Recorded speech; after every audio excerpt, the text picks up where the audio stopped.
Dr. Marcus Webb looked me straight in the eye and said, "Listen, Rebecca, LASIK isn't for everyone. It's expensive, and frankly, I don't think it's in your budget." He said it with that condescending smile doctors use when they think they're doing you a favor by crushing your dreams. What he didn't know was that 3 months later, I'd be staring at a document with my signature on it, a document that would expose the biggest lie I'd ever been told. A lie that cost me not just my vision, but nearly my entire future. Before we jump back in, tell us where you're tuning in from, and if this story touches you, make sure you're subscribed, because tomorrow, I've saved something extra special for you. The fluorescent lights in Dr. Webb's office buzzed overhead like angry wasps as I squinted through my thick-rimmed glasses at the eye chart on the wall. 26 years old, and I couldn't see past the second line without everything turning into a blurry mess. I'd been wearing glasses since I was 8, contacts since high school, and I was tired of it all. Tired of fumbling for my glasses every morning.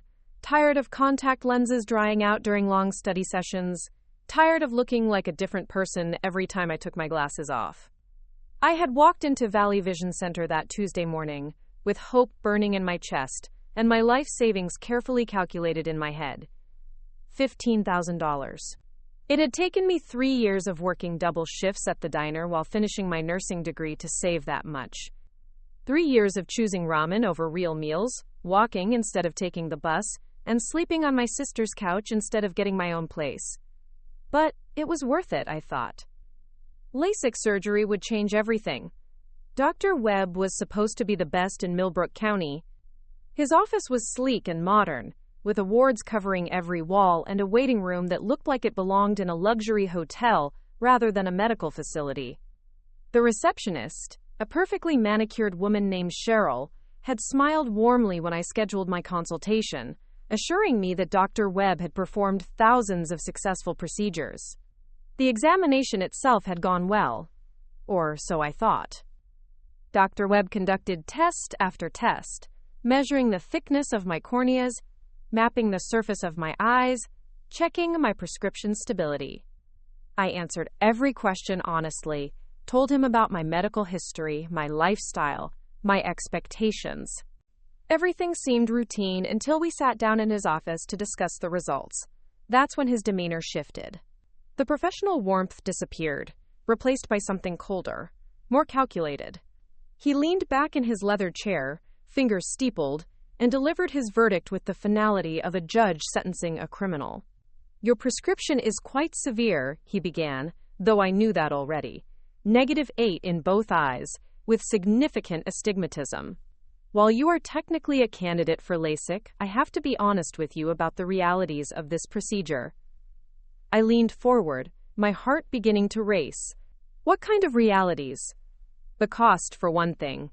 A case like yours would require our most advanced technology, multiple follow-up appointments, potentially enhancement surgeries. We're looking at $25,000 to $30,000 minimum." He paused, watching my face carefully. "I know you mentioned you've been saving, but this isn't something you can finance through the usual medical loan companies. They don't typically approve patients in your income bracket." The words hit me like a physical blow. I had researched extensively before coming here. Every website, every consultation I'd had over the phone, every piece of literature from his office had quoted prices between $12,000 and $18,000 for even the most complex cases. $30,000 was more than I made in an entire year at the diner.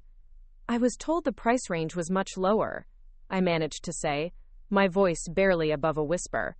Dr. Webb shrugged, a gesture that somehow managed to be both sympathetic and dismissive.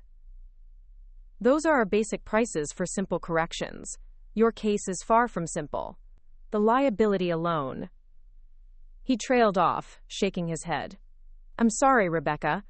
I wish I could give you better news, but I have to be realistic about what's possible here." I felt tears prick at the corners of my eyes, but I refused to let them fall. "Not here, not in front of him. Isn't there any way we could work something out? Payment plans or—" "I'm afraid not." His tone was final. "Look, you're young. You have time to continue saving. Maybe in a few years, when you're more established in your career, we can revisit this conversation." The walk to my car felt like a death march.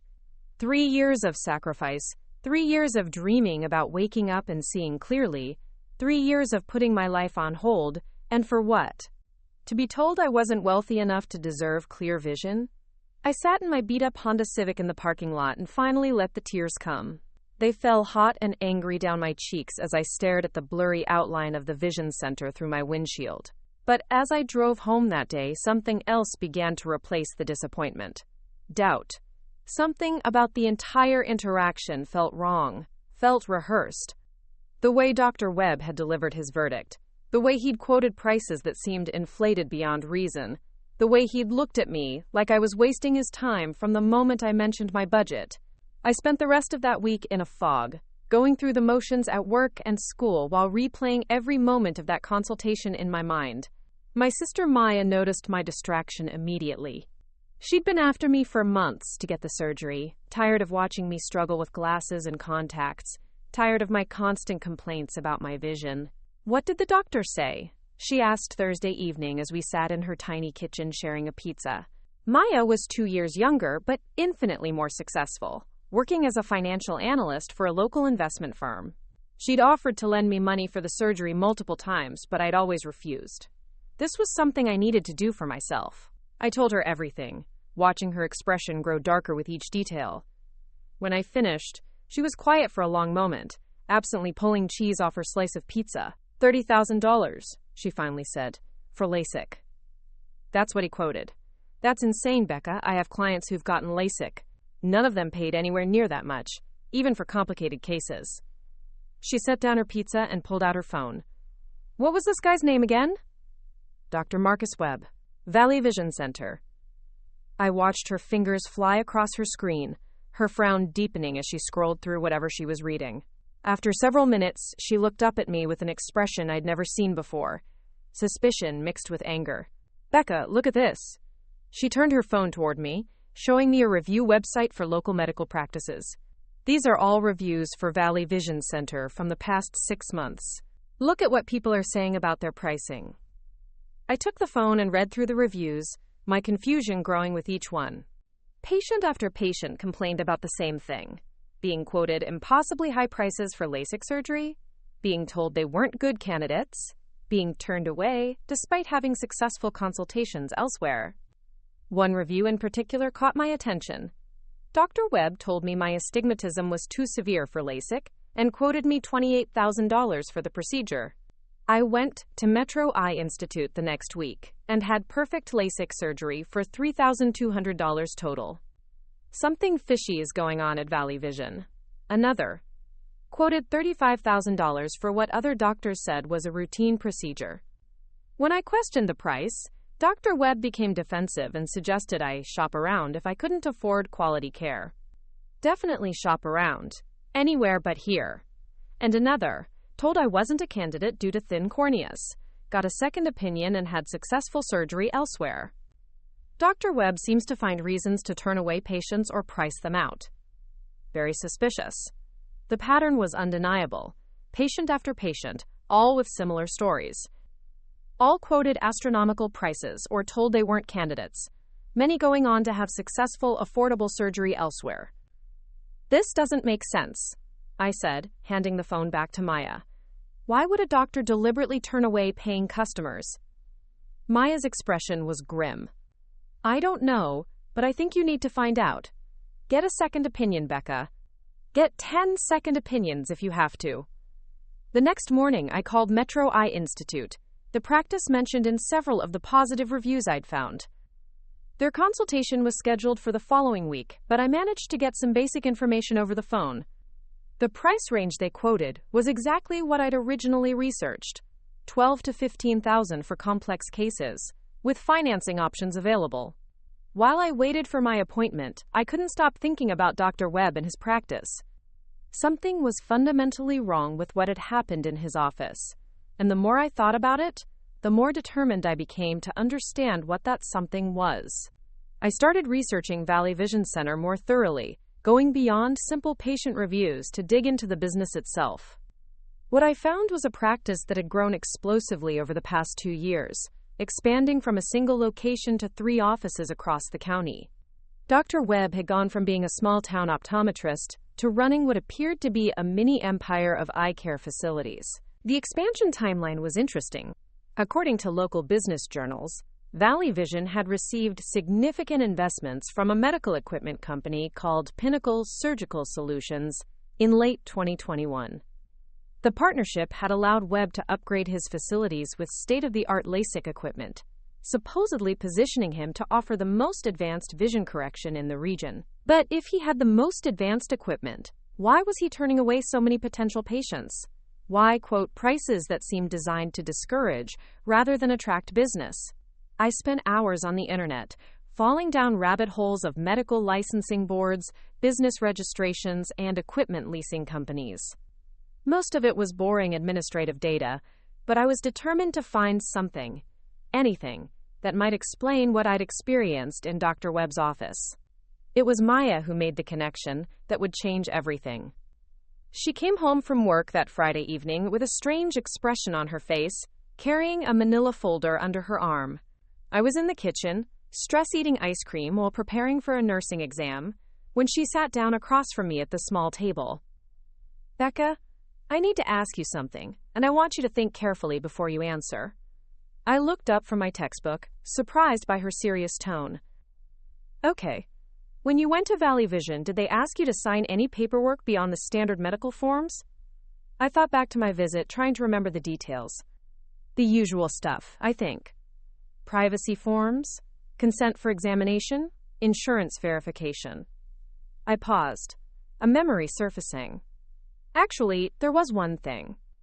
Cheryl, the receptionist, had me sign something she said was for their patient database. Some kind of registration form. Maya opened the folder and pulled out several sheets of paper. Did it look anything like this? I stared at the document she'd placed in front of me. It looked official, with legal language and multiple signature lines, but I couldn't make sense of what it was supposed to be. I'm not sure. The one I signed was shorter, I think. Maya, what is this? It's a patient investment agreement. One of my clients brought it to me today because they were confused about what they'd signed. She pointed to the top of the document. Look at the header. Pinnacle Surgical Solutions. The name was familiar, but it took me a moment to place it. That's the equipment company that invested in Webb's practice. Exactly. And look at what this agreement says. Maya flipped to the second page and pointed to a specific paragraph.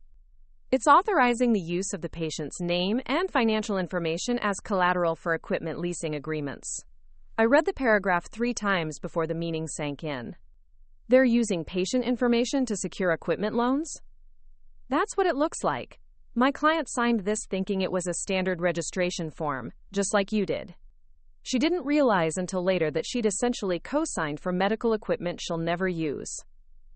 A chill ran down my spine as the implications began to dawn on me.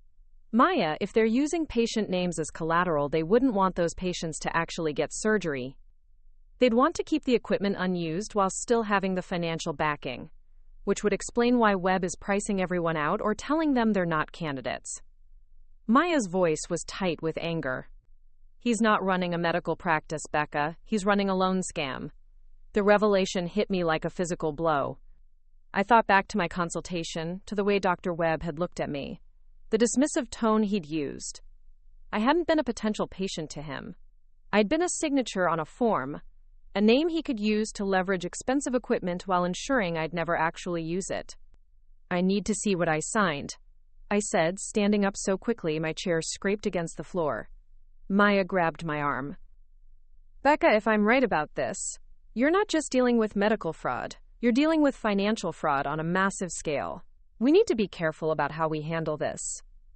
But I was already moving, grabbing my keys from the counter. The Valley Vision Center was closed by now, but I needed to do something. Needed to take some kind of action before the anger consuming me burned a hole through my chest. Where are you going? Maya called after me. To get answers, I said, and slammed the door behind me. The drive to Valley Vision took 20 minutes through Millbrook's quiet evening streets. The building was dark when I arrived, but I parked in the lot anyway, staring at the sleek facade that had seemed so impressive just a week ago. Now it looked different to me. Predatory. I pulled out my phone and called the after-hours number listed on their website, not expecting anyone to answer but needing to try something. To my surprise, the call was forwarded to a voicemail system that offered several options, including one for urgent billing inquiries. I pressed the number and waited. After a few rings, a voice answered that I didn't recognize. Pinnacle Surgical Solutions, emergency line. This is Todd. My heart started racing. I hadn't expected to reach the equipment company directly. Hi, I'm calling about a patient agreement I signed at Valley Vision Center. I have some questions about the financial terms. There was a pause. You're calling about a Valley Vision patient agreement? Hold on, let me transfer you to the right department. The hold music was generic and soothing, completely at odds with the adrenaline pumping through my system. After what felt like hours, but was probably only minutes, another voice came on the line. This is Janet in patient accounts. How can I help you? I signed some paperwork at Valley Vision Center last week, and I'm trying to understand what I agreed to. The document mentioned Pinnacle Surgical Solutions, and I want to make sure I understand my obligations.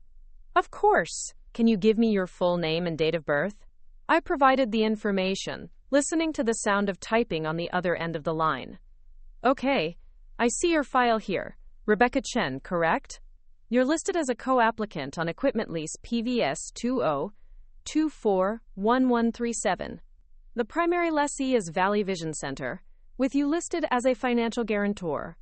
The words hit me like a punch to the gut. I'm listed as a what? A financial guarantor. It means you're responsible for the lease payments if the primary lessee defaults. The equipment covered under this lease includes one Wavelight EX500 excimer laser system, valued at approximately $450,000. I nearly dropped the phone. $450,000. I was somehow financially responsible for nearly $500,000 worth of medical equipment that I'd never seen, never used, and never agreed to guarantee. There has to be some mistake, I managed to say. I went in for a LASIK consultation. I didn't agree to guarantee anything. Janet's voice became more cautious. According to our records, you signed the guarantor agreement on Tuesday, November 15th at 2:30 p.m. The signature matches the one we have on file from your credit check. What credit check? I never authorized a credit check. The line went quiet for a moment. When Janet spoke again, her tone had shifted completely. Ma'am, I think you need to speak with our legal department. Let me transfer you. But before I could respond, the line went dead. I sat in my car in the empty parking lot, staring at my phone in disbelief. Somehow, in the space of a single medical consultation, I'd been made financially responsible for $500,000 worth of equipment. Equipment that belonged to a doctor who had deliberately priced me out of the very procedure that equipment was designed to perform. The pieces were starting to come together, but the picture they formed was more sinister than I'd imagined. This wasn't just about overcharging for medical procedures.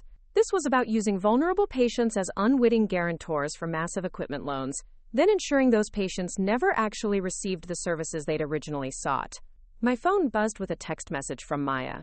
Where are you? We need to talk. I found more documents.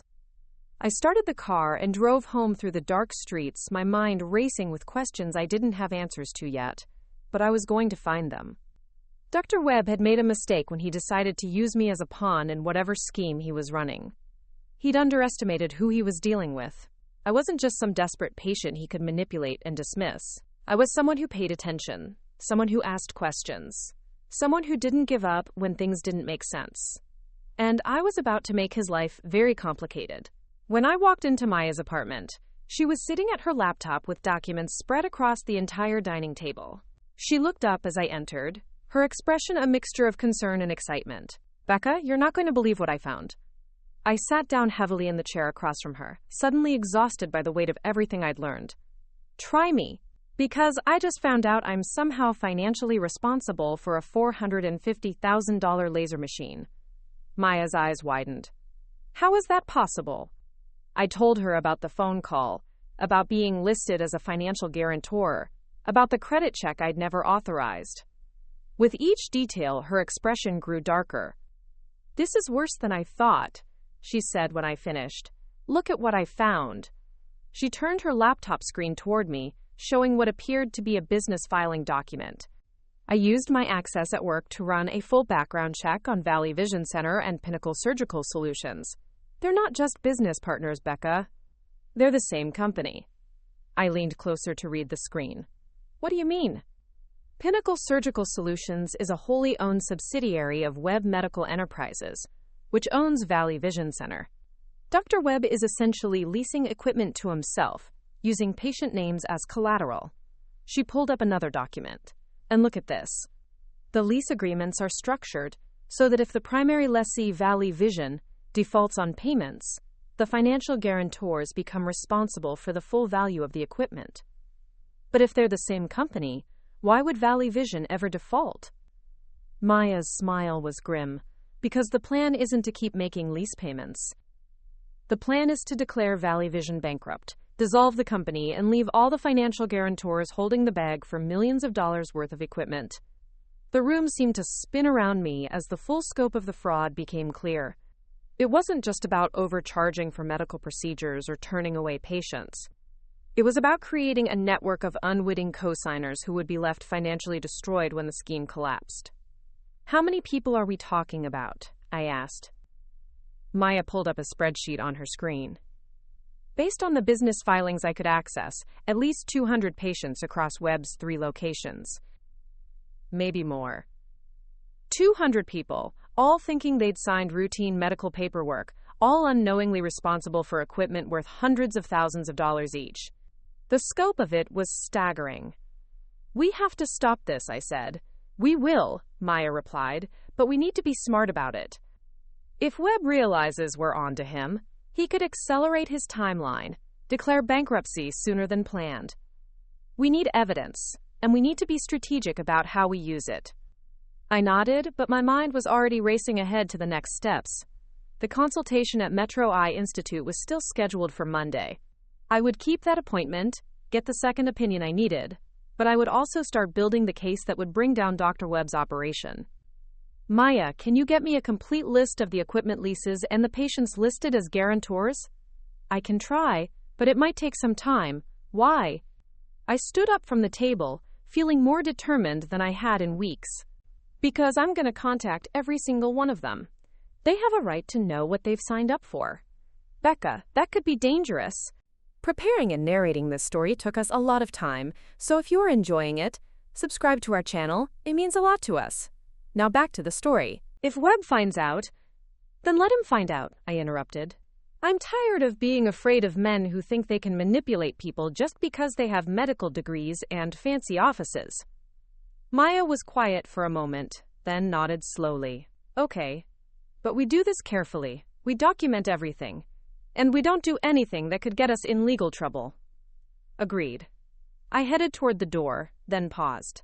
"Maya, thank you. If you hadn't been suspicious about the pricing, if you hadn't pushed me to look deeper." "That's what sisters are for," she said. "Besides, I have a feeling this is just the beginning." She was right. As I drove back to my own apartment that night, I knew that everything was about to change. The scared, disappointed patient who had left Dr. Webb's office a week ago was gone. In her place was someone angrier, smarter, and infinitely more dangerous to those who preyed on vulnerable people. Dr. Webb had made the mistake of targeting the wrong person. He'd assumed that because I worked at a diner and lived on my sister's couch, I was someone who could be easily dismissed and forgotten. He was about to learn how wrong he was. Sunday morning, I woke up with a clarity of purpose I hadn't felt in years. The apartment was quiet, sunlight streaming through the thin curtains, and for the first time in a week, I felt like I could see clearly without my glasses. Not literally, but metaphorically. The fog of confusion and self-doubt that had clouded my thinking since leaving Webb's office had lifted, replaced by a laser focus on what needed to be done. I made coffee and sat down at my small kitchen table with a legal pad, outlining everything I knew and everything I needed to find out. The list was extensive. Patient names and contact information, complete financial documents, evidence of the credit checks that had been run without authorization, documentation of Webb's relationship with Pinnacle Surgical Solutions. But I also knew I couldn't do this alone. Maya had access to financial records through her job, but I needed someone with legal expertise, someone who understood medical fraud and could help me navigate the complexities of what we'd uncovered. I spent the morning researching attorneys who specialized in medical malpractice and consumer fraud. Most of the results were for lawyers who represented medical professionals, not patients, but eventually I found a small firm that seemed to focus on cases like mine, Hartley & Associates, with a specialty in healthcare fraud and patient advocacy. Their website featured several case studies that sounded familiar. Patients charged excessive fees for routine procedures, medical practices engaging in deceptive billing, equipment leasing schemes that targeted vulnerable consumers. I called their office, not expecting anyone to answer on a Sunday, but hoping to leave a detailed voicemail. To my surprise, a woman answered on the third ring. Hartley & Associates, this is Linda. Hi, I wasn't expecting anyone to be there on a Sunday. I'm calling about a potential healthcare fraud case. Hold on, let me get you to Sarah Hartley directly. She's in the office today working on a similar case. Before I could respond, I was transferred to another line. This is Sarah Hartley. Linda says you're calling about healthcare fraud? I took a deep breath and launched into the entire story. From my initial consultation with Dr. Webb, through the discovery of the equipment leasing scheme, Sarah listened without interruption, occasionally asking for clarification on specific details. When I finished, there was a long pause. Ms. Chen, what you're describing sounds like a variation of a scheme we've been investigating for the past 6 months. Different doctors, different locations, but the same basic structure. Using patient information to secure equipment leases. Then pricing those patients out of actually receiving services. My heart started racing. You've seen this before?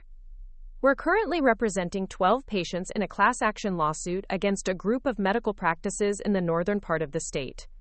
The pattern is identical to what you're describing. Her voice became more urgent. How many other patients do you think might be involved at Valley Vision? My sister found evidence suggesting at least 200, possibly more. Jesus. I could hear papers rustling on her end of the line. Ms. Chen, I need to meet with you as soon as possible. This case could be much bigger than what we're already working on. Can you come in tomorrow morning? We scheduled an appointment for 9 a.m. before my consultation at Metro Eye Institute. As I hung up the phone, I felt a mixture of relief and apprehension. Relief that I wasn't facing this alone, that there were professionals who understood the complexity of what Webb was doing.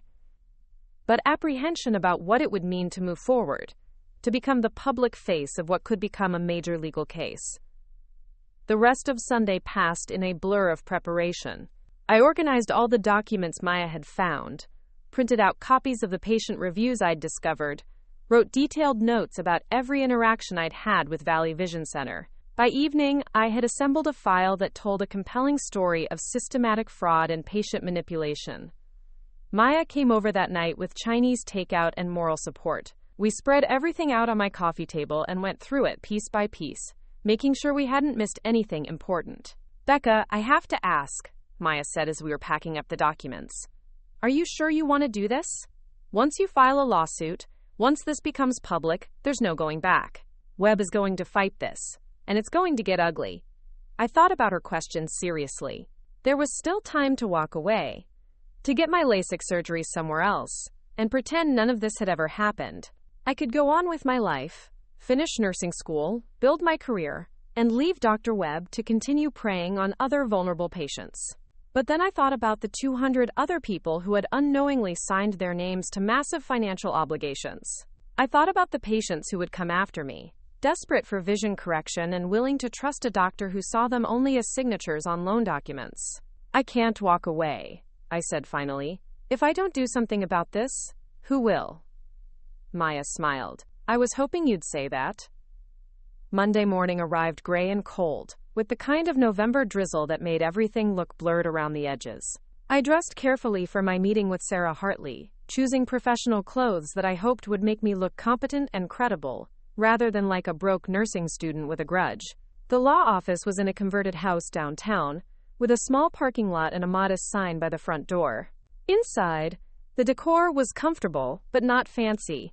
Exactly what I'd expected from attorneys who specialized in representing patients rather than medical corporations. Sarah Hartley was younger than I'd anticipated, probably in her early 30s, with short brown hair and an intensity that was immediately apparent. She greeted me in the lobby and led me back to a conference room where another woman was waiting. "This is my partner, Jennifer Chen. No relation, despite the name," Sarah said with a smile. "She specializes in financial fraud cases." Jennifer was older, with gray streaks in her black hair and the kind of sharp eyes that suggested she didn't miss much. She shook my hand firmly and gestured for me to sit down at the conference table.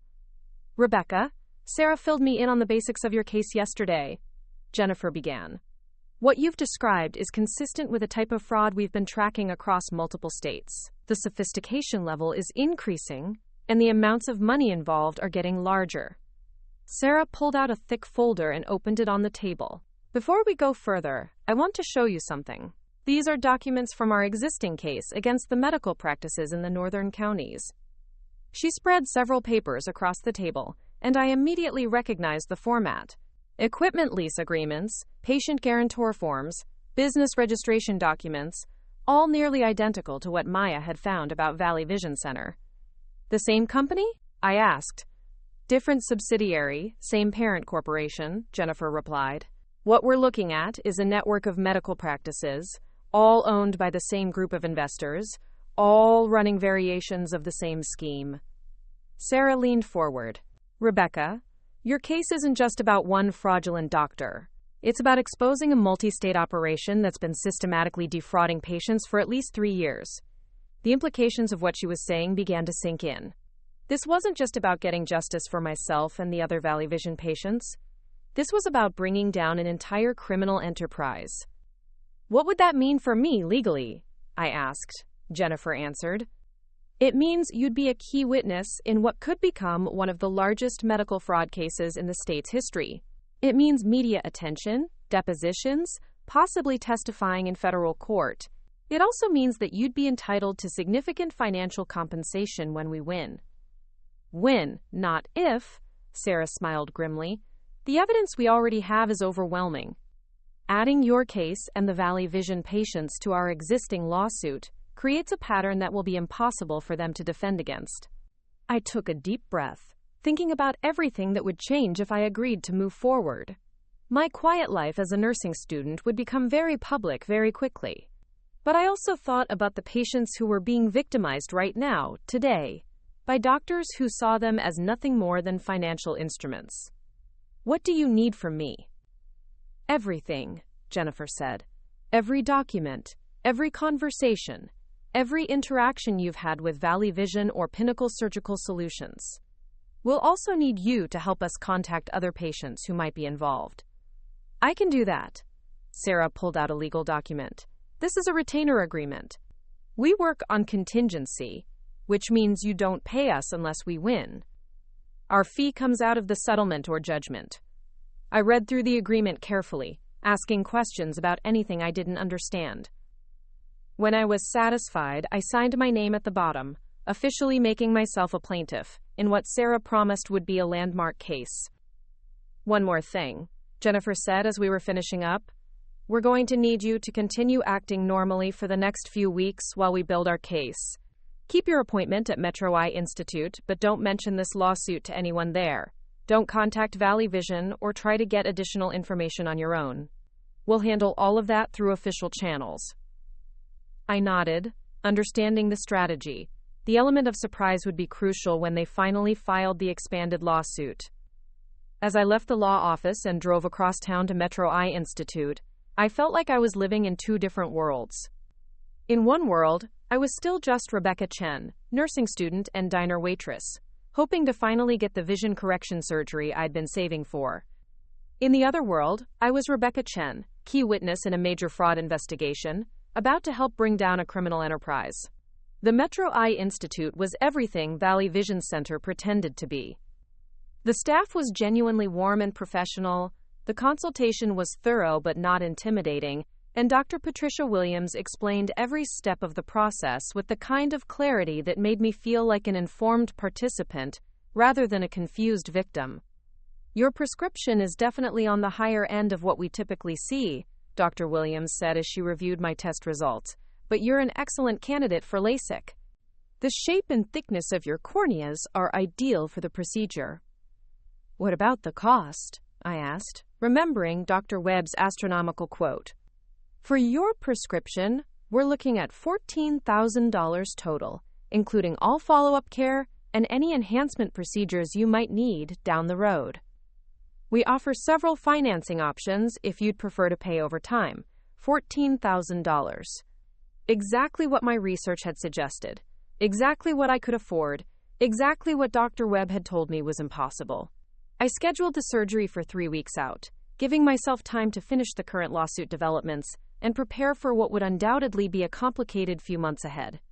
As I drove home from Metro Eye Institute, I realized that Dr. Webb had inadvertently done me a favor. If he had simply performed my surgery for a reasonable price, I never would have discovered his fraudulent scheme. I would have gotten my improved vision and moved on with my life, while hundreds of other patients continued to be victimized.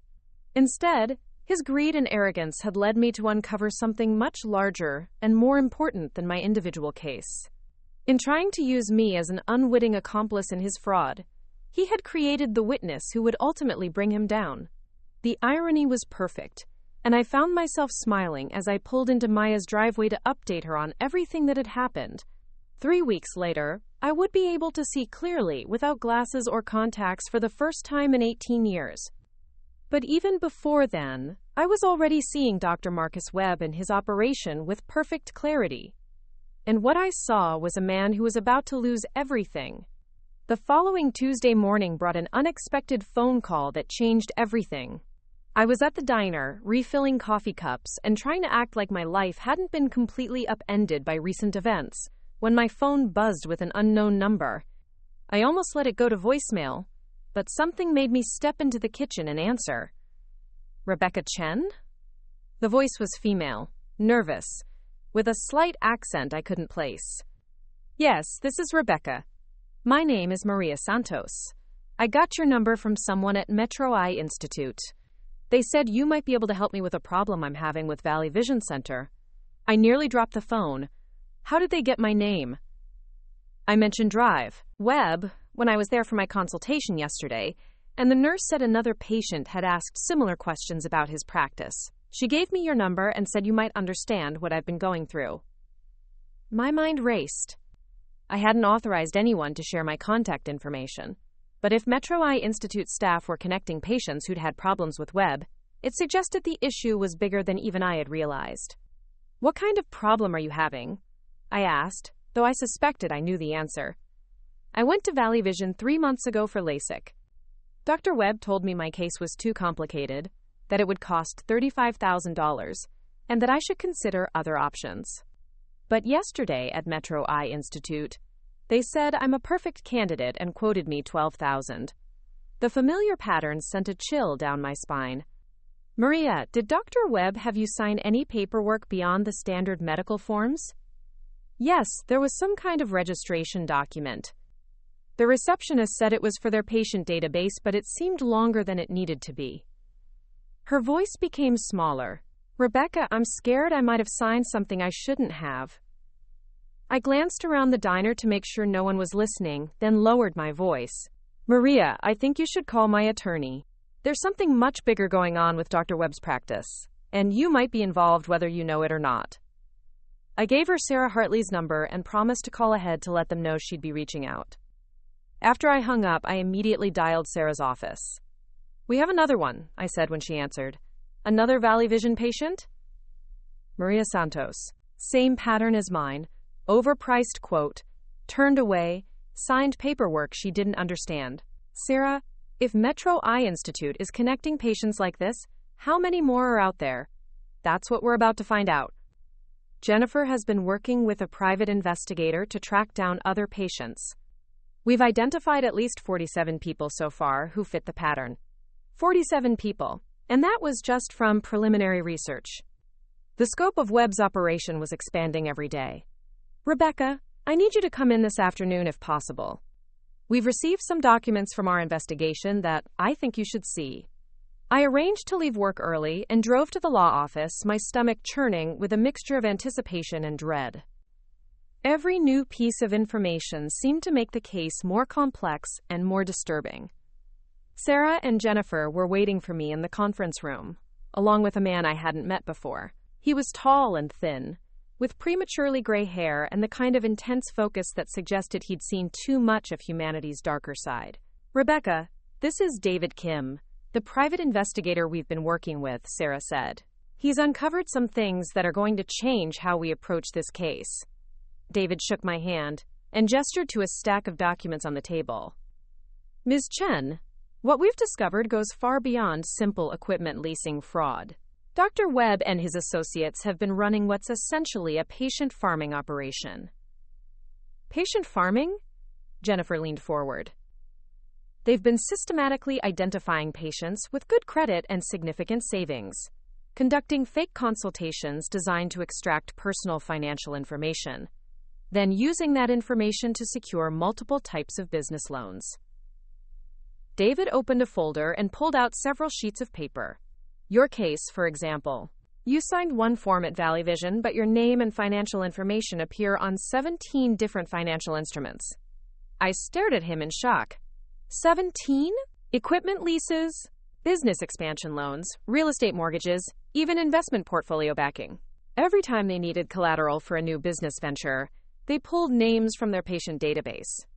Sarah slid another document across the table. "This is a loan application for a $2 million commercial real estate purchase.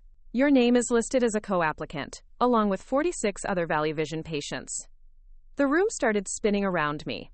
It was one thing to discover I was unknowingly responsible for medical equipment. It was something else entirely to learn that my name had been used to secure millions of dollars in loans I'd never heard of. "How is this legal?" I managed to ask. "It's not," Jennifer said grimly.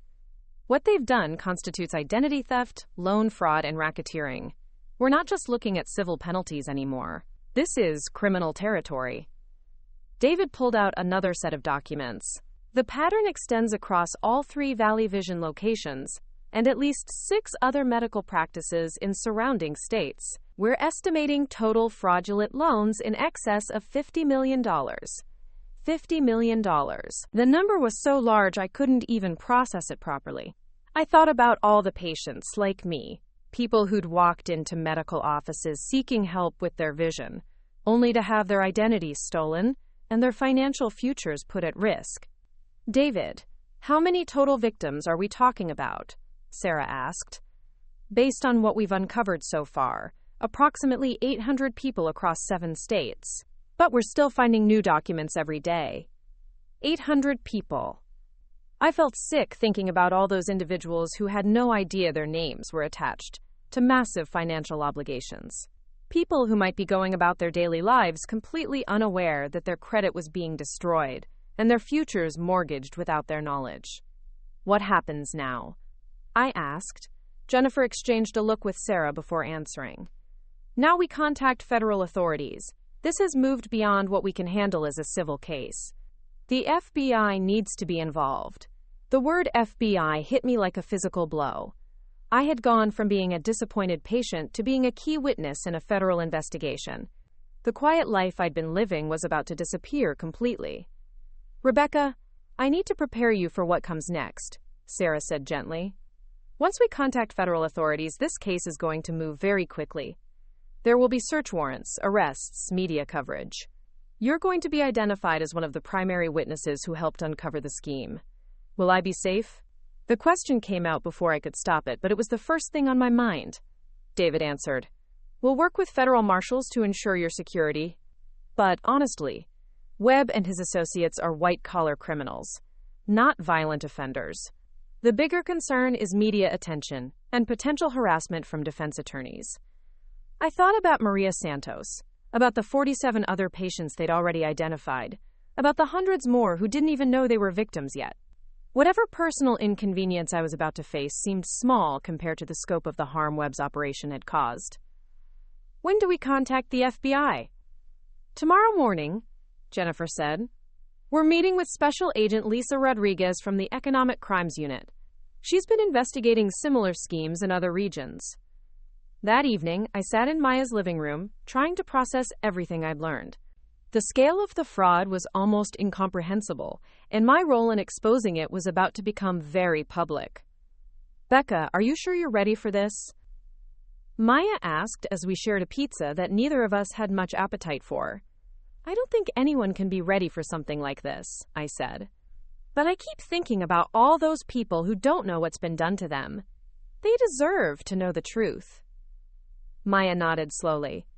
"Just promise me you'll be careful. Once this becomes a federal case, there's no telling how Webb and his people will react." The next morning, I dressed professionally and drove to the federal building downtown, an imposing structure of concrete and glass that seemed designed to intimidate. Security was extensive, and it took nearly 20 minutes to clear all the checkpoints and reach the floor where Agent Rodriguez had her office. Special Agent Lisa Rodriguez was not what I'd expected from an FBI agent. She was petite, probably in her early 40s, with laugh lines around her eyes and a warm handshake. But when she started asking questions, her intensity was unmistakable. "Ms. Chen, I've reviewed the preliminary materials your attorneys provided," she began, settling behind her desk with a thick file folder. "What you've helped uncover appears to be one of the most sophisticated medical fraud schemes we've encountered." Sarah, who had accompanied me to the meeting, leaned forward. "Agent Rodriguez, what's our timeline for moving forward?" "That depends on how quickly we can verify the scope of the operation and secure the necessary warrants." She turned to me. "Ms. Chen, I need you to walk me through every interaction you had with Valley Vision Center, in as much detail as possible." I spent the next 2 hours recounting my experience, from the initial consultation through discovering the fraudulent paperwork. Agent Rodriguez took extensive notes and asked detailed questions about dates, times, and specific conversations. "The receptionist, Cheryl, was she the one who presented you with the paperwork to sign?" "Yes, she said it was routine registration for their patient database." "Did she explain any of the terms, or did she just ask you to sign?" "She just pointed to the signature lines and said it was standard procedure." I probably should have read it more carefully, but it seemed like typical medical office paperwork. Agent Rodriguez nodded sympathetically. "You're not the first person to say that. These operations are designed to exploit people's trust in medical professionals." When I finished my account, Agent Rodriguez closed her notepad and looked directly at me. Chen, I want you to understand what you're getting into. If you agree to continue as a witness in this investigation, your life is going to change significantly. There will be depositions, grand jury testimony, possibly a trial that could last months. The defense attorneys will scrutinize every aspect of your life, looking for ways to discredit your testimony. I had expected this warning, but hearing it stated so bluntly still made my stomach clench. "What about the other victims? Will they have to go through the same thing?" "Some of them, yes. We'll need multiple witnesses to establish the pattern of fraud. But you're unique because you discovered the scheme early and took action to investigate it. That makes you particularly valuable to our case." Sarah spoke up. "Agent Rodriguez, what kind of protection can you offer Rebecca during the investigation? We'll monitor for any threats or intimidation attempts. If necessary, we can provide more direct protection. But I don't anticipate that being necessary in a white-collar case like this." After the meeting, Sarah and I walked to a coffee shop across the street from the federal building. I needed time to process everything that had just happened. "Sarah, am I making the right choice here?" I asked as we sat down with our drinks. "That's not a question I can answer for you. But I can tell you that without witnesses like you, people like Webb continue to operate with impunity. The patients whose names are on those loan documents deserve justice." I thought about Maria Santos, about the fear in her voice when she called me. I thought about the hundreds of other people who were walking around with their financial futures at risk, completely unaware of what had been done to them. "Let's do it," I said.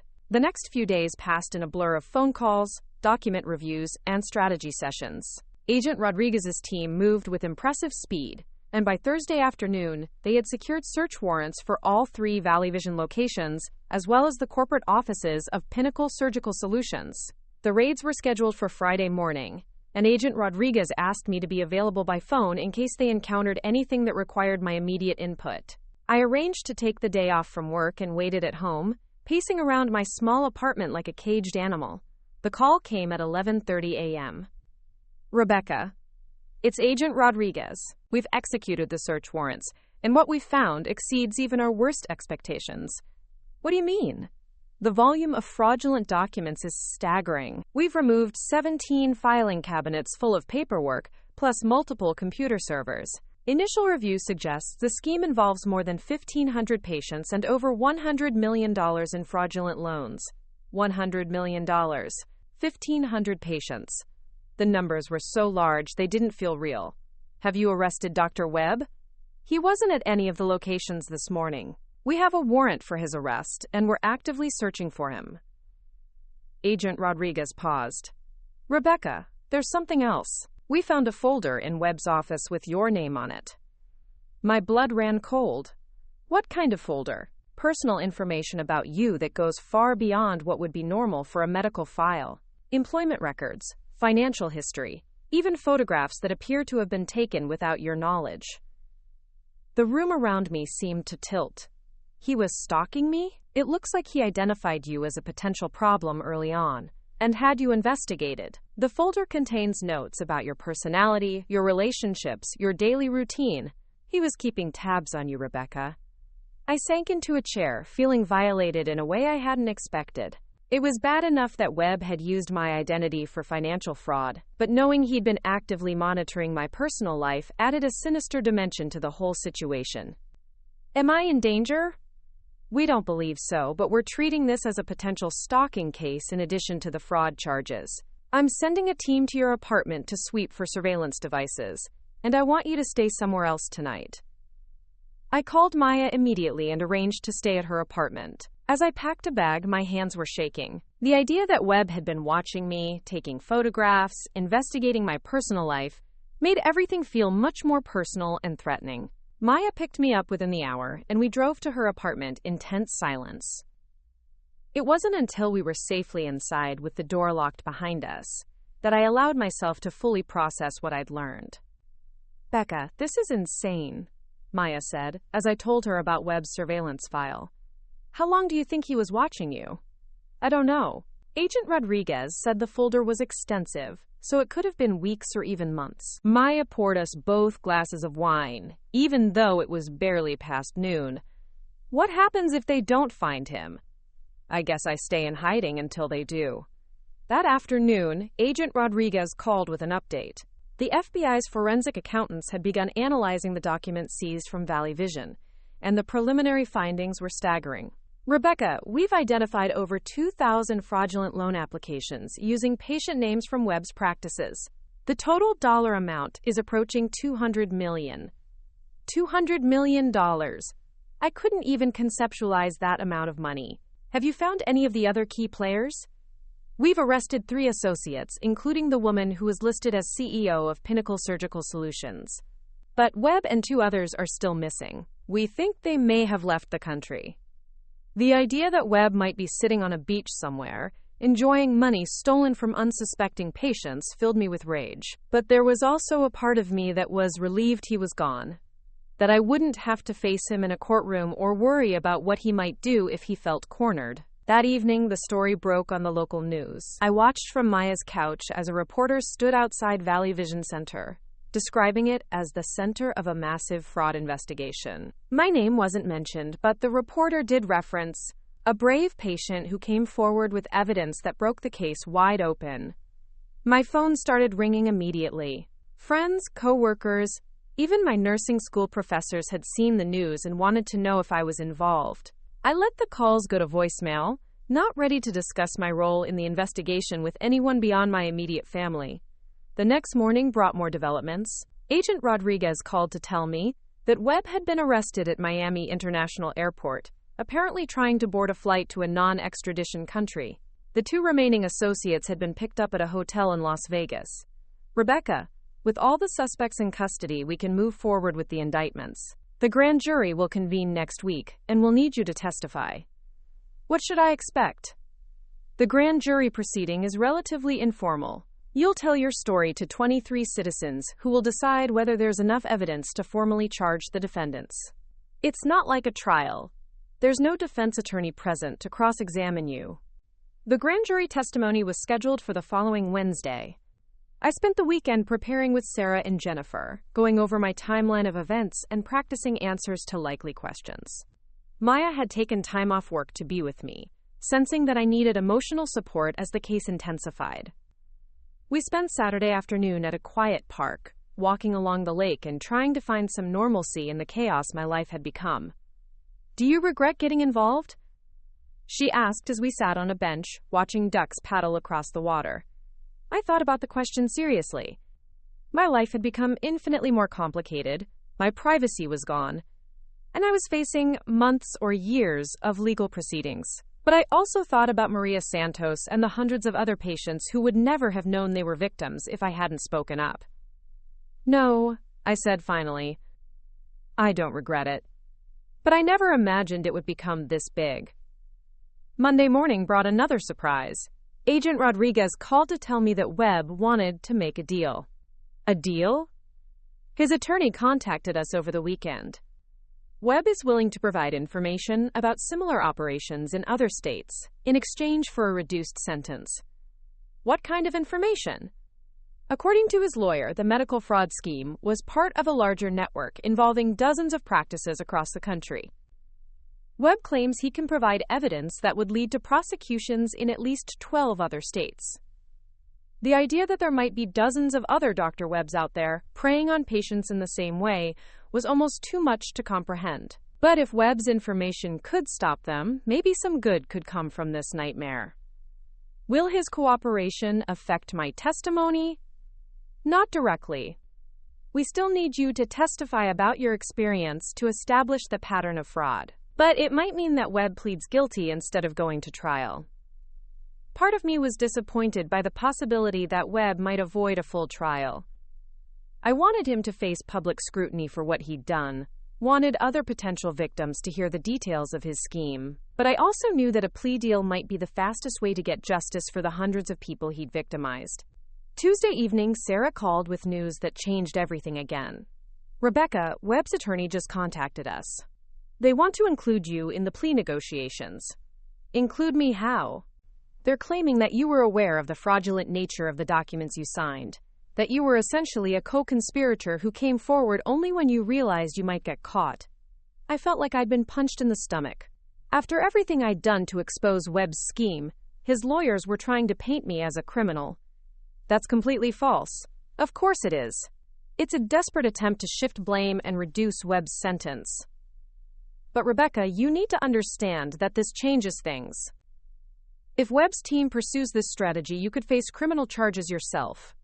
The room around me seemed to shrink. I had gone from victim to witness to potential defendant in the space of a single phone call. What do? We fight it. Jennifer and I are going to contact the prosecutor's office first thing tomorrow morning. We have all the evidence we need to prove that you were a victim, not a co-conspirator. That night, I barely slept. I kept imagining myself in handcuffs, being led away while Webb's lawyers convinced a jury that I had been part of his scheme all along. The idea was absurd, but I'd learned that in the legal system, absurd things could sometimes become reality. Wednesday morning, I was supposed to testify before the grand jury, but the proceedings were postponed while prosecutors dealt with Webb's new accusations. I spent the day at Sarah's office, going through every document related to my case, looking for anything that might support Webb's claims.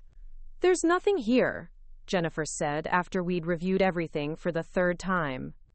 "Your behavior from the moment you left Webb's office is completely inconsistent with someone who was part of a fraud scheme."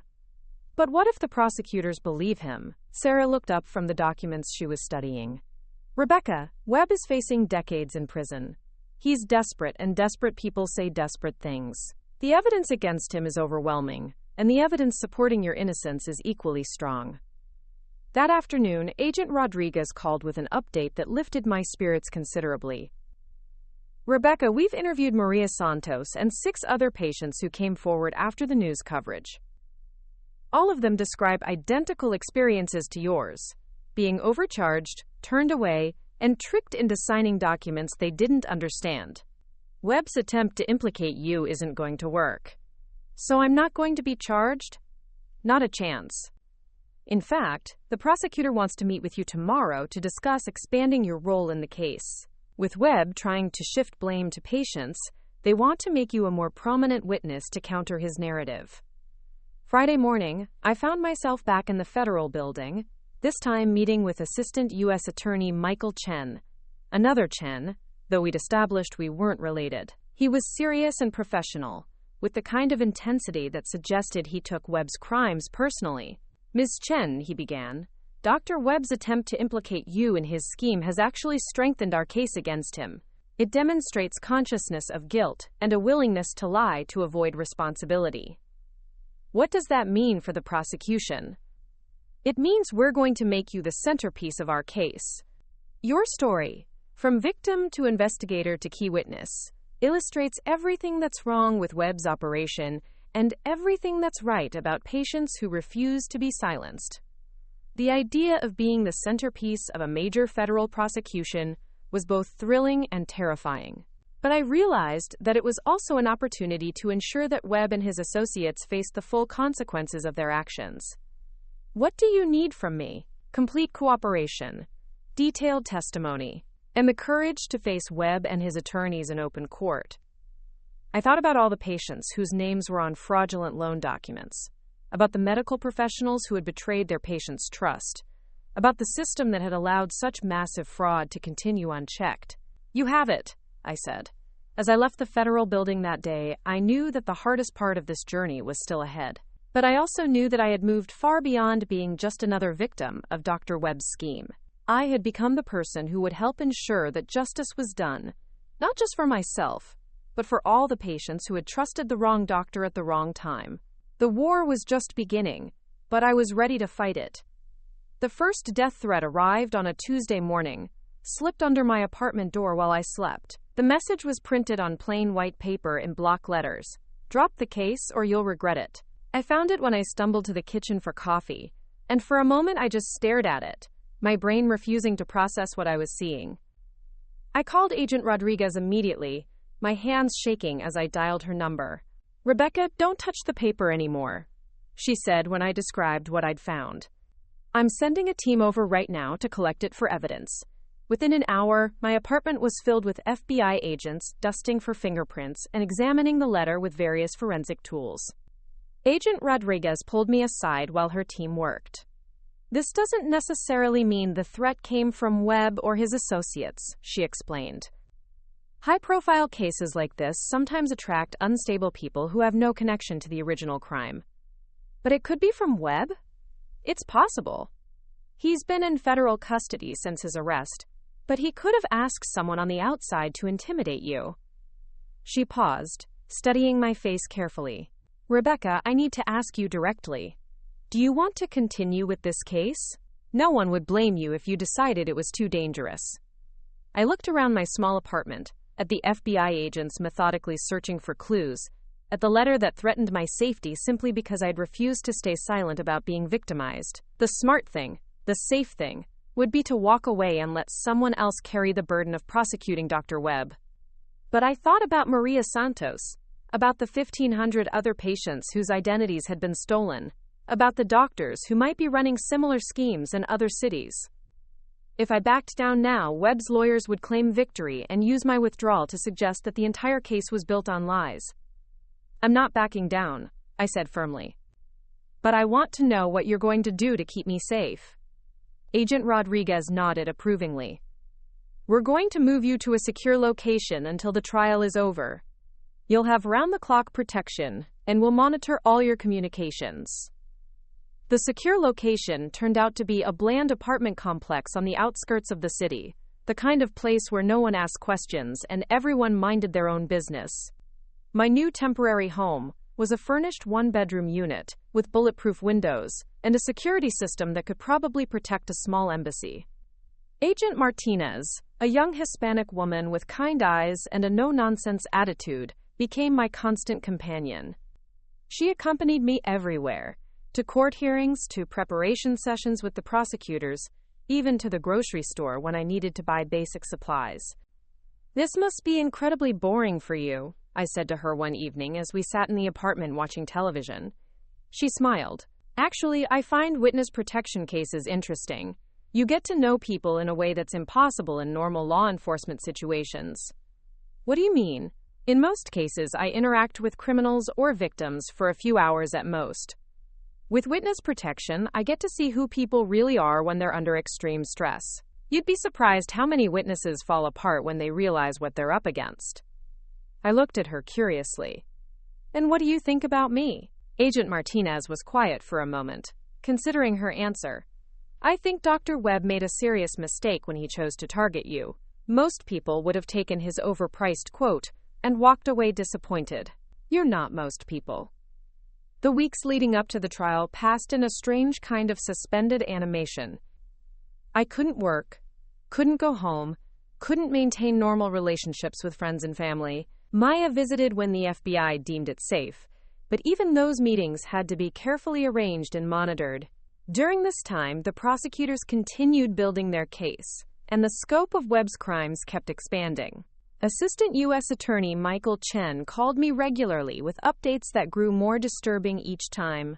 Rebecca, we've now identified 23 medical practices across 14 states that were part of Webb's network, he told me during one of our phone calls. The total amount of fraudulent loans exceeds $400 million. $400 million. The number had grown so large it felt abstract, like play money in a board game rather than real theft from real people. How many total victims? Over 3,000 patients had their identities used without their knowledge. Some of them are facing personal bankruptcy because of loans they never authorized. 3,000 people whose lives had been damaged or destroyed by a man who had taken an oath to, first, do no harm. The weight of representing all those victims in court felt overwhelming. Michael, what if I'm not a good enough witness? What if I can't make the jury understand how sophisticated this scheme was? Rebecca, you're the perfect witness because you're not trying to be perfect. You're just telling the truth about what happened to you. That authenticity is more powerful than any legal strategy. The trial began on a cold Monday morning in February. The federal courthouse was surrounded by news vans and reporters, all eager to cover what had become known as the largest medical fraud case in the region's history. Agent Martinez escorted me through a back entrance to avoid the media circus, but I could still hear the shouted questions and see the camera flashes through the tinted windows of our car. Inside the courthouse, the atmosphere was formal and intimidating. The courtroom was larger than I'd expected, with high ceilings and dark wood paneling that made everything feel ancient and weighty. Dr. Webb sat at the defendant's table with his team of expensive lawyers, looking nothing like the confident physician who had dismissed me from his office months earlier. He appeared smaller somehow, diminished by the federal charges and the orange jumpsuit he wore beneath his suit jacket. When our eyes met for the first time since that day in his office, I saw something that surprised me. Not anger or defiance, but fear. He was scared, and that realization gave me strength I hadn't known I possessed. Jury selection took 3 days, with lawyers on both sides carefully questioning potential jurors about their attitudes toward doctors, their experiences with medical fraud, and their ability to remain impartial despite extensive media coverage. I sat in the gallery with Agent Martinez, watching the process and trying to get a sense of the people who would ultimately decide Webb's fate. The jury that was finally selected included a retired teacher, a construction worker, a bank manager, a nurse, and 8 others from various backgrounds. They looked like ordinary people, the kind of people who trusted their doctors and would be horrified to learn how that trust could be betrayed. Opening statements began on Thursday morning. The prosecutor, Michael Chen, stood before the jury and delivered a presentation that was both methodical and passionate. Ladies and gentlemen of the jury, this case is about trust. Trust between patients and their doctors. Trust between borrowers and lenders. Trust between citizens and the institutions that are supposed to protect them. Dr. Marcus Webb took that trust and weaponized it, turning his medical practice into a criminal enterprise that stole identities, forged documents, and destroyed lives. He walked them through the basic structure of Webb's scheme, using charts and graphs to illustrate how patient information had been used to secure fraudulent loans. When he mentioned my name, I felt every pair of eyes in the courtroom turn toward me. You will hear from Rebecca Chen, a nursing student who went to Dr. Webb seeking vision correction surgery. Instead of receiving the medical care she sought, she became an unwitting victim of identity theft. But Ms. Chen refused to accept Dr. Webb's lies, and her courage in investigating and reporting his crimes is the reason we are here today. Webb's defense attorney, a sharp-dressed woman named Patricia Valdez, took a different approach in her opening statement. Ladies and gentlemen, my client is not the criminal mastermind the prosecution wants you to believe he is. Dr. Marcus Webb is a dedicated physician who became involved in a complex financial arrangement that he didn't fully understand. Yes, mistakes were made. Yes, patients were confused about the paperwork they signed. But criminal intent? Deliberately setting out to defraud innocent people? The evidence simply doesn't support such serious allegations. She went on to suggest that Webb had been manipulated by more sophisticated financial criminals, that he had been as much a victim as anyone else. It was a strategy designed to generate sympathy for Webb while minimizing his role in the scheme. The prosecution began presenting their case on Friday morning, starting with FBI agents who testified about the raids on Webb's offices and the massive amount of fraudulent documentation they had discovered. Agent Rodriguez took the stand and methodically walked the jury through boxes of evidence, forged loan applications, fake patient consent forms, and financial records showing millions of dollars flowing through accounts controlled by Webb and his associates. The defense tried to suggest that Webb had been unaware of the fraudulent nature of the documents, but Agent Rodriguez's testimony made it clear that Webb had been intimately involved in every aspect of the scheme.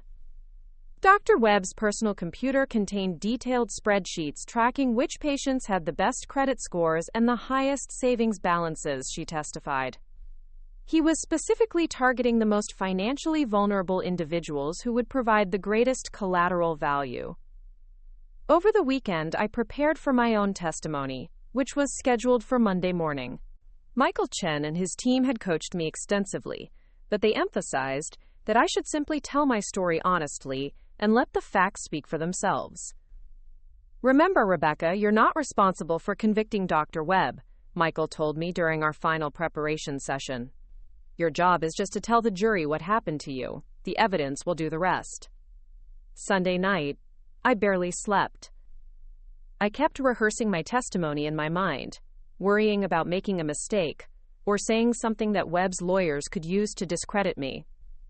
Agent Martinez noticed my anxiety and sat with me in the living room of the safe house, talking me through relaxation techniques she'd learned during her FBI training. You know what the best part about tomorrow is going to be? She asked as we sat drinking herbal tea. I can't imagine anything good about it. It's going to be the first time you get to tell your story in your own words, without lawyers filtering it or editing it or spinning it. You get to speak directly to 12 people who have never heard of Dr. Webb and explain exactly what he did to you. Monday morning arrived gray and drizzly, matching my mood as Agent Martinez drove me to the courthouse. The media presence had grown over the weekend, with reporters from national news outlets joining the local coverage. I kept my head down as we walked from the parking garage to the courthouse, trying to ignore the questions shouted in my direction. Inside the courtroom, I took my place in the witness box and looked out at the packed gallery. Maya was there, along with several other patients who had been victimized by Webb's scheme. Their presence gave me courage, reminding me that I wasn't just testifying for myself but for all of them. Michael Chen approached the witness stand with a gentle smile and began with basic questions about my background and my decision to seek LASIK surgery. Ms. Chen, can you tell the jury why you chose Valley Vision Center for your consultation? I had researched LASIK extensively and read that Dr. Webb was considered one of the best surgeons in the region. His practice had excellent online reviews, and their website showed state-of-the-art equipment. What were your expectations going into that consultation? I expected to discuss my candidacy for surgery, learn about the risks and benefits, and hopefully schedule a procedure. I had saved $15,000 specifically for this purpose. Michael guided me through the details of my consultation with Webb, having me describe his dismissive attitude and the inflated price quote he had given me. Dr. Webb told you that LASIK would cost $25,000 to $30,000 for your case? Yes, he said my prescription was too severe for standard pricing and that the liability alone made it prohibitively expensive. Did he offer any alternatives or financing options? No. He basically told me I should continue saving money and come back in a few years when I was more established in my career. Michael then had me describe the paperwork I had signed, projecting copies of the documents on a large screen for the jury to see. This document that you signed, Ms. Chen, did anyone explain to you that it was actually a financial guarantor agreement? No, the receptionist just said it was routine paperwork for their patient database. It looked like standard medical office forms. Did anyone tell you that your name would be used as collateral for equipment loans? Absolutely not. If they had, I never would have signed it. Michael walked me through my investigation of Webb's practice, my discovery of the fraudulent loan documents, and my decision to contact law enforcement. Throughout my testimony, I was aware of Webb watching me from the defendant's table, but I refused to let his presence intimidate me. When Michael finished his direct examination, Webb's attorney Patricia Valdez stood up for cross-examination. I had been warned that this would be the most difficult part of my testimony, that she would try to paint me as a co-conspirator or a liar seeking attention and financial gain. Ms. Chen, you testified that you researched LASIK extensively before visiting Dr. Webb. During that research, did you ever encounter information about the typical cost of the procedure? Yes, most sources indicated that LASIK cost between $12,000 and $18,000 for complex cases. So when Dr. Webb quoted you a higher price, you immediately became suspicious? Not immediately. I was disappointed, but I assumed my case might be more complicated than I had realized. But you did leave his office feeling that something was wrong? I considered the question carefully. This was where Valdez was trying to trap me, to suggest that I had known something was fraudulent from the beginning. I left feeling disappointed and confused. The price seemed high, and Dr. Webb's attitude seemed dismissive. But I didn't suspect fraud until I started researching patient reviews and found a pattern of similar complaints. Valdez spent the next hour trying to poke holes in my timeline and suggest that I had been motivated by a desire for revenge against Webb, rather than genuine concern about fraud. But Michael's preparation had been thorough, and I was able to answer each question honestly without contradicting my earlier testimony. Ms. Chen, isn't it true that you contacted multiple attorneys before finding one willing to take your case? I contacted one law firm, Hartley & Associates, after I discovered the fraudulent loan documents. They were the first attorneys I spoke with, and they immediately saw the potential for a large financial settlement. They saw evidence of systematic fraud that needed to be reported to authorities. The financial recovery was never my primary motivation. But you do stand to benefit financially if Dr. Webb is convicted? Any financial recovery would be compensation for identity theft and fraud. But my main goal has always been to prevent other patients from being victimized. When Valdez finished her cross-examination, Michael stood up for redirect. Ms. Chen, the defense attorney asked you about your motivations for coming forward. I want to ask you directly, what do you hope to accomplish by testifying in this trial? I looked at the jury, at the patients in the gallery, at Webb himself. I want people to understand that this wasn't just about money or equipment loans. Dr. Webb took advantage of people when they were vulnerable, when they were seeking medical help. He violated the most basic trust that exists between doctors and patients. No one should have to go through what I went through, and no one should have their identities stolen just because they trusted their doctor. When I stepped down from the witness stand, I felt drained but also relieved. I had told my story completely and honestly, and now it was up to the jury to decide what it meant. The prosecution continued presenting their case for another week, calling other patients who had been victimized by Webb's scheme, FBI agents who had analyzed the financial documents, and expert witnesses who explained the sophisticated nature of the fraud. Each day of testimony added another layer to the picture of Webb's criminal enterprise. Maria Santos testified about her experience at Valley Vision, describing treatment that was nearly identical to mine. 3 other patients told similar stories, establishing a clear pattern of deceptive practices. The most damaging witness was probably Dr. Patricia Williams from Metro Eye Institute, who testified as an expert about standard practices in LASIK surgery. In my 20 years of performing vision correction surgery, I have never encountered a case that would require the fees Dr. Webb was charging, she testified. His price quotes were not just high, they were deliberately designed to discourage patients from proceeding with surgery. In your professional opinion, Dr. Williams, is there any legitimate medical reason why Dr. Webb would consistently quote prices 2 to 3 times higher than the industry standard? No, there is not. The only explanation for such pricing would be an intention to prevent patients from actually receiving the surgery they sought. The defense case was brief and largely ineffective. Webb's lawyers called a few character witnesses who testified about his reputation in the medical community, but they couldn't explain away the massive amount of documentary evidence against him. Webb himself never took the stand, which Michael Chen explained was probably a smart decision on his part.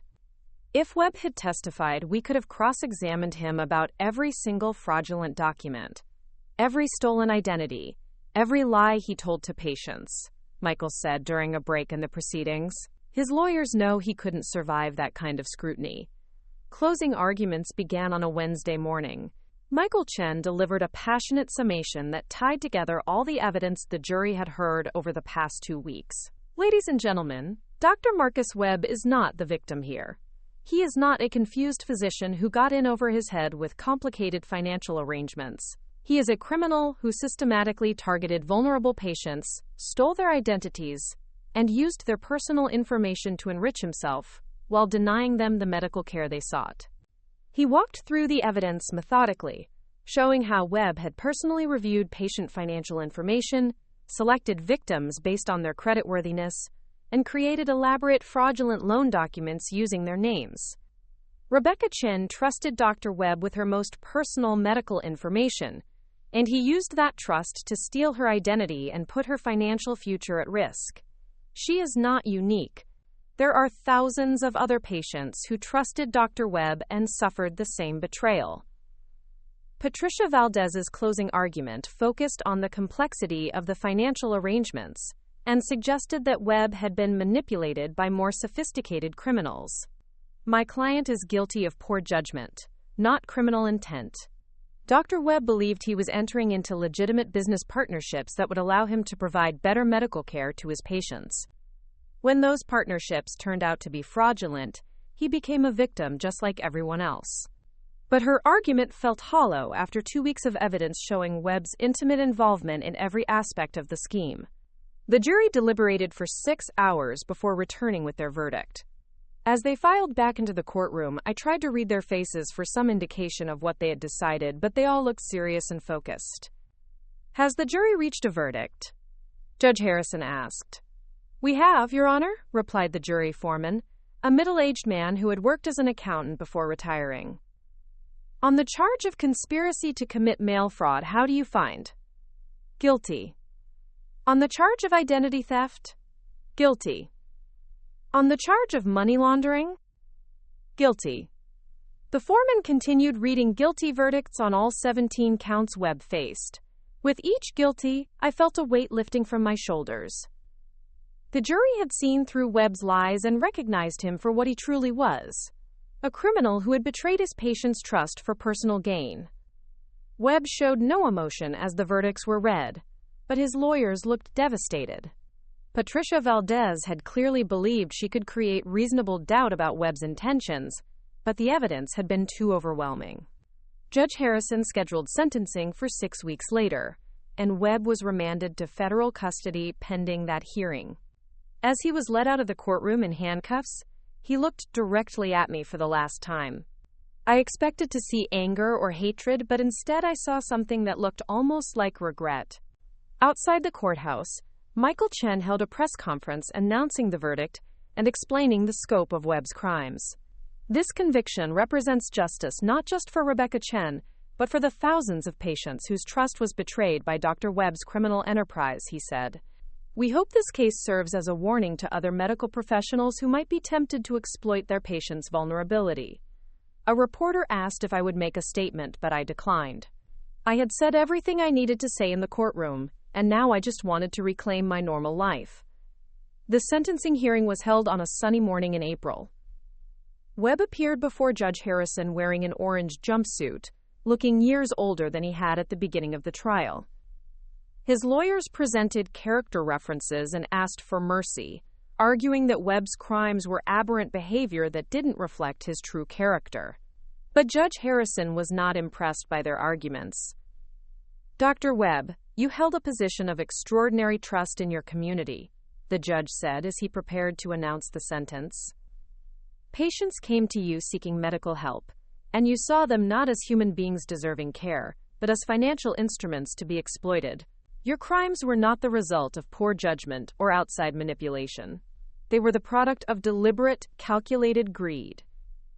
Judge Harrison sentenced Webb to 25 years in federal prison and ordered him to pay restitution of over $400 million to the patients whose identities he had stolen. It was the maximum sentence possible under federal guidelines, and it meant that Webb would likely spend the rest of his life in prison. As the judge announced the sentence, I felt a sense of closure that I hadn't expected. The scared, confused patient who had left Webb's office 9 months earlier was gone, replaced by someone stronger and more confident. I had faced down a criminal enterprise and won, not just for myself, but for thousands of other victims. After the sentencing, Maya and I went to lunch at a quiet restaurant near the courthouse. It was the first time in months that I had been able to eat a meal without thinking about the case, without analyzing evidence or preparing testimony. "So what happens now?" Maya asked as we sat in the sunshine on the restaurant's patio. "Now I finish nursing school, get my LASIK surgery, and try to build a normal life," I said. Though I suspect normal is going to look different than it would have before all this happened. Different how? I thought about the question while watching people walk by on the sidewalk. I think I understand now that sometimes the biggest threats come from people who are supposed to help you. Doctors, lawyers, financial advisors, they all have power over vulnerable people, and some of them abuse that power. That sounds like it could make you cynical. Maybe. But it could also make me a better nurse. I'll never take a patient's trust for granted, and I'll never assume that someone in a position of authority is automatically trustworthy. A week later, I had my LASIK surgery at Metro Eye Institute. Dr. Williams performed the procedure herself, and for the first time in 18 years, I woke up the next morning able to see clearly without glasses or contacts. The surgery took less than 20 minutes and cost exactly what Dr. Williams had quoted during my consultation, $14,000. As I stood in my apartment looking out the window without glasses, marveling at how sharp and clear everything appeared, I thought about the journey that had brought me to this moment. If Webb had simply performed my surgery for a reasonable price, I would have been grateful and moved on with my life. Instead, his greed and arrogance had led to his downfall and the exposure of a criminal enterprise that had victimized thousands of people. In trying to use me as an unwitting accomplice in his fraud, Webb had created the witness who would ultimately destroy him. The irony was perfect, and I found myself smiling as I watched the world with my new, clear vision. My phone buzzed with a text message from Agent Martinez, who had become a friend during the months of witness protection. "Saw the news about your surgery. How does it feel to see clearly?" I typed back, "Better than I ever imagined." But I wasn't just talking about my eyesight. For the first time in my life, I could see clearly in every sense of the word. I understood who I was, what I was capable of, and how much power I had to protect myself and others from those who would exploit vulnerability for personal gain. Dr. Marcus Webb had thought he was targeting an easy victim when he chose to defraud me. Instead, he had awakened something powerful and determined, something that would ultimately cost him his freedom and his future. Sometimes the people who try to use you end up creating exactly the person they should have feared most. And sometimes, the clearest vision comes not from surgery, but from finally seeing the world exactly as it is. 6 months after Webb's sentencing, I received an unexpected phone call that would change my understanding of the entire case. I was working my first shift as a registered nurse at Cleveland General Hospital, having finally graduated nursing school and passed my boards, when my supervisor told me there was a call for me at the nurses' station. "Rebecca Chen?" The voice was unfamiliar, elderly, with a slight tremor that suggested advanced age. "Yes, this is Rebecca. My name is Dorothy Webb. I'm calling about my son Marcus. I nearly dropped the phone. Dr. Webb's mother was the last person I expected to hear from, and I had no idea what she could possibly want to discuss with me. Mrs. Webb, I'm not sure this is appropriate. You should probably speak with the prosecutors or my attorney if you have something to say about the case.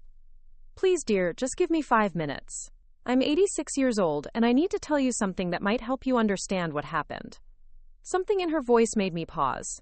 She sounded genuinely distressed, not angry or accusatory as I might have expected. What is it you want to tell me? Marcus wasn't always like this. The son I raised would never have hurt people the way he did. Her voice broke slightly. I think something happened to him, something that changed him fundamentally. I found a quiet corner of the hospital where I could talk privately. Mrs. Webb, your son made deliberate choices to defraud patients. The evidence was overwhelming. I'm not excusing what he did, but I've been going through his father's papers since the trial, and I found something I think you should know about. She went on to explain that Marcus's father, also a doctor, had been involved in a similar scheme 20 years earlier. He had used patient information to secure fraudulent business loans but had never been caught or prosecuted. Marcus found out about it when his father died 5 years ago. He was devastated, angry that his father had lived a lie. But instead of learning from his father's mistakes, I think he decided to perfect the scheme. The revelation was stunning. Webb hadn't created his fraud operation from scratch. He had inherited the blueprint from his father and expanded it into something much larger and more sophisticated.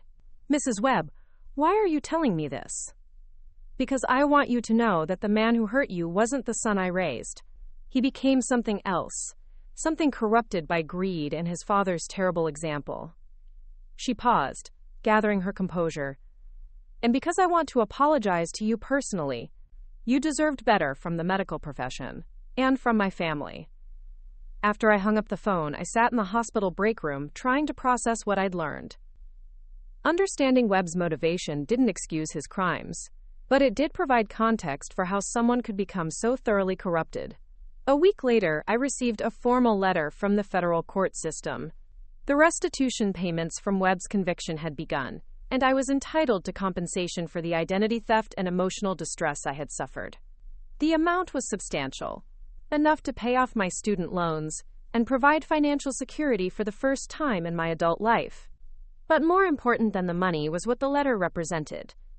Official acknowledgement that I had been wronged and that the system had worked to make things right. The media attention from the case had also opened unexpected doors. I received calls from patient advocacy organizations asking me to speak at conferences about medical fraud. Universities invited me to talk to students about the importance of questioning authority and standing up for vulnerable populations. Initially, I declined most of these invitations. I wanted to focus on my nursing career and put the Webb case behind me. But Maya convinced me that sharing my story could help prevent other patients from being victimized. Becca, you have a platform now, she said during one of our weekly dinners. You could help educate people about how to protect themselves from medical fraud. My first speaking engagement was at a patient safety conference in Chicago. I was nervous about addressing a room full of medical professionals, worried that they might see me as an adversary rather than an advocate for better patient care. But the response was overwhelmingly positive. Doctors, nurses, and hospital administrators thanked me for highlighting vulnerabilities in the system that they hadn't previously considered. Several medical schools invited me to include patient fraud awareness in their curriculum. Dr. Williams from Metro Eye Institute became a mentor and friend, helping me understand how honest medical professionals could better protect their patients from unscrupulous colleagues. Rebecca, most doctors go their entire careers without encountering someone like Webb, she explained during one of our conversations. But your case has made all of us more aware of the warning signs to watch for. The broader impact of Webb's prosecution extended far beyond my individual case. Federal authorities used information from his conviction to investigate similar schemes in other states, leading to dozens of additional arrests and prosecutions. Agent Rodriguez kept me updated on these developments, calling every few months, with news of another medical practice being shut down, or another group of patients being freed from fraudulent financial obligations. Rebecca, the Webb case has become a template for how we investigate medical fraud, she told me during one of these calls. Your willingness to come forward has helped us save thousands of other potential victims. The most satisfying update came 18 months after Webb's sentencing. Agent Rodriguez called to tell me that the last of the copycat operations had been shut down, and that the entire network of fraudulent medical practices had been dismantled.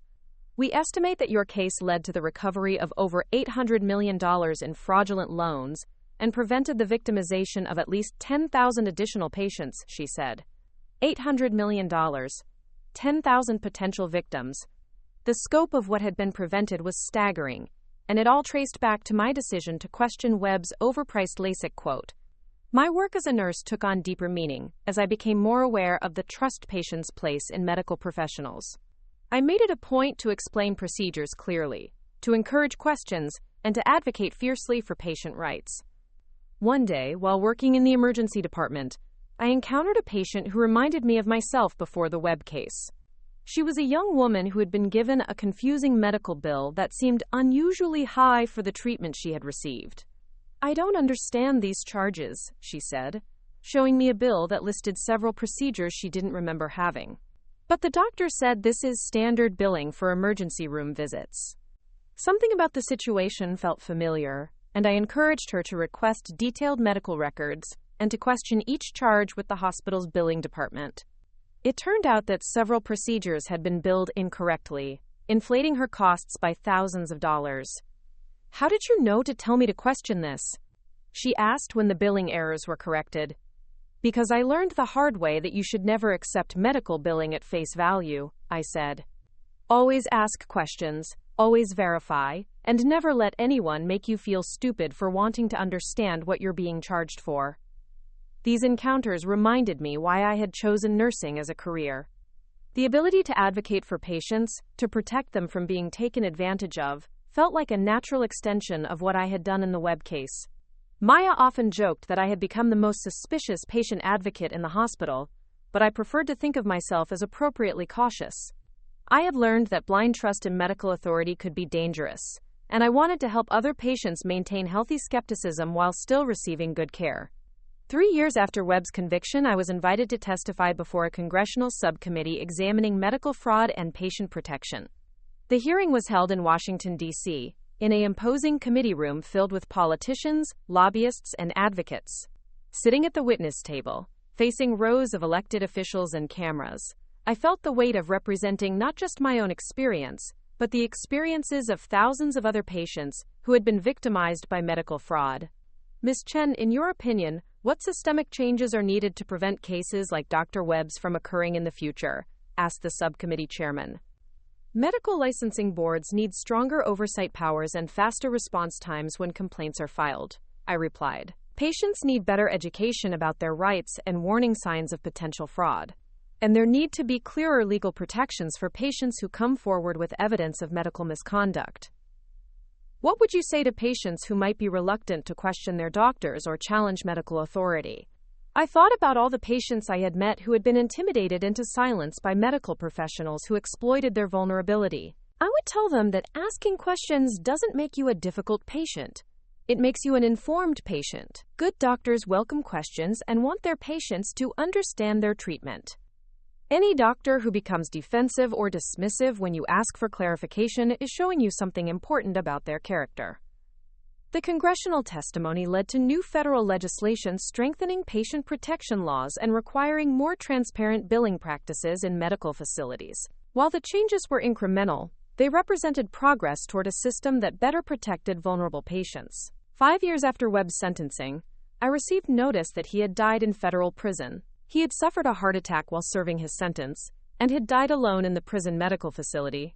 I felt no satisfaction in learning of his death, only a kind of sad closure. Webb had destroyed his own life, along with the lives of his victims, and his death marked the definitive end of a case that had defined so much of my young adult life. Dr. Williams called me when she heard the news.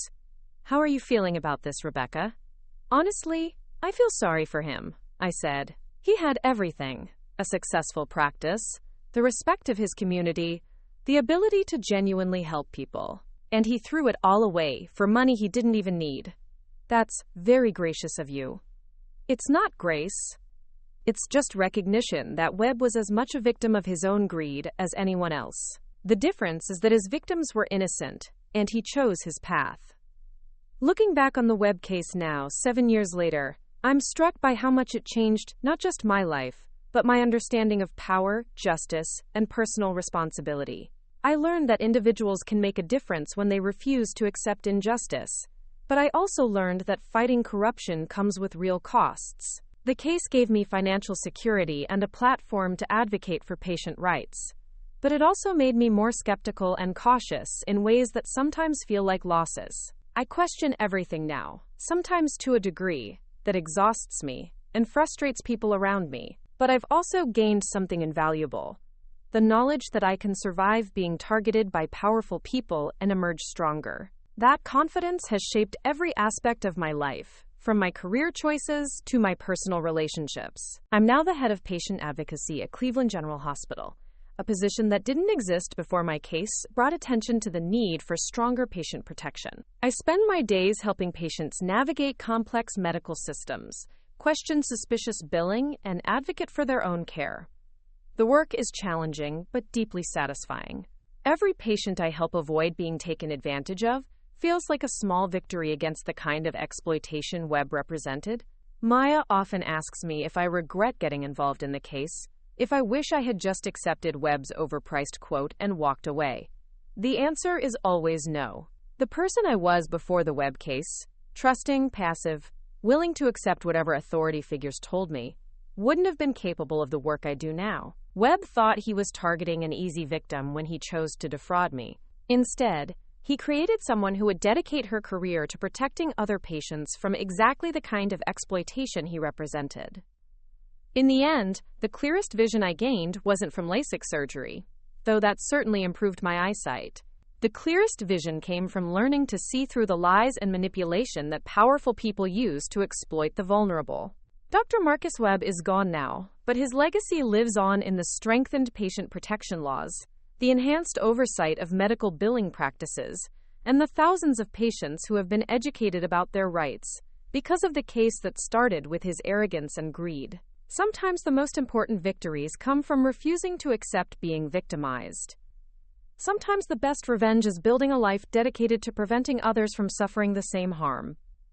And sometimes, the people who try to use you end up creating exactly the person they should have feared most. That's the lesson I carry with me every day as I work to protect patients and hold medical professionals accountable. Webb may have taken my trust and innocence, but in doing so, he gave me a purpose and a power he never could have imagined. 7 years later, I can see clearly in every sense of the word. And what I see is a future where patients like me don't have to fight these battles alone, because the systems are in place to protect them from the beginning. Up next, you've got 2 more standout stories right on your screen. If this one hit the mark, you won't want to pass these up. Just click and check them out.